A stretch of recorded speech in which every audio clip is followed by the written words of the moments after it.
आता सगळ्यात महत्त्वाचं काय माहिती आहे का, की तुम्हाला इंटरनॅशनल ट्रॅव्हल करताना सगळ्यात स्टार्टिंगला एअरपोर्टला अरायवल झाल्यानंतर तुम्हाला पहिलं बोर्डिंग पास प्रिंट करावायचा असतो.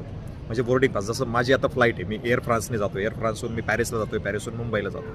तर ह्या केसमध्ये कसं आहे की मला पहिला बोर्डिंग पास प्रिंट करावा लागतो.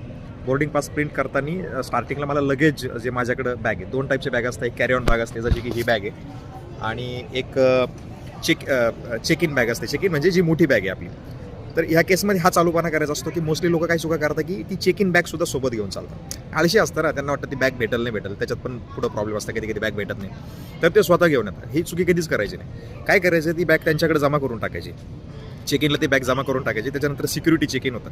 सिक्युरिटी चेकिंगमध्ये तुमचे सगळे इलेक्ट्रॉनिक्स आयटम्स वगैरे सगळं, आपली स्वतःची म्हणजे काही गन्स वगैरे आपण काही कॅरी नाही केलं ना, म्हणजे आपल्याकडे काही अनसेफ असं काही नाही, ते सगळं चेक होतं. सिक्युरिटी चेक इन झाल्यानंतर आपल्याला जो एक पेपर भेटतो, म्हणजे बोर्डिंग पास जो असतो, आता ह्या केसमध्ये मला भेटला नाही, त्याच्यावरती गेटचा नंबर असतो. तो गेटचा नंबर म्हणजे आता तुम्हाला दाखवू का कसं असतं, की समजा हे बघा, तिकडे दिसतं आहे ते FD15 आहे, इथं D14 आहे. तर असं असतं. तर त्याला टर्मिनल म्हणतो आपण. तर टर्मिनलवरती यायचं. आता पुढं काय करायचं मी तुम्हाला एक सांगतो 5 मिनटं. आता फ्लाईटचे असे काउंटर्स असतात, हे बघा, हे असे काउंटर्स असतात. काय असतं ना, जेव्हा आपली फ्लाईट असते, म्हणजे जेव्हा बोर्डिंग स्टार्ट होते, तेव्हा या काउंटरला येऊन आपल्याला बोर्डिंग पास स्कॅन करायचा असतो. आता माझ्या केसमध्ये मला बोर्डिंग पासच नाही भेटलेला. पण मग काय करायचं, यांच्याकडे डायरेक्ट जायचं, आपलं पासपोर्ट दाखवायचा, आणि आपला पासपोर्ट ते स्कॅन करून तिथूनही आपण बोर्डिंग पास घेऊ शकतो. पण ह्या केसमध्ये आपल्याकडं कॅरी ऑन जी बॅग असते ती सोबत ठेवायची नाही.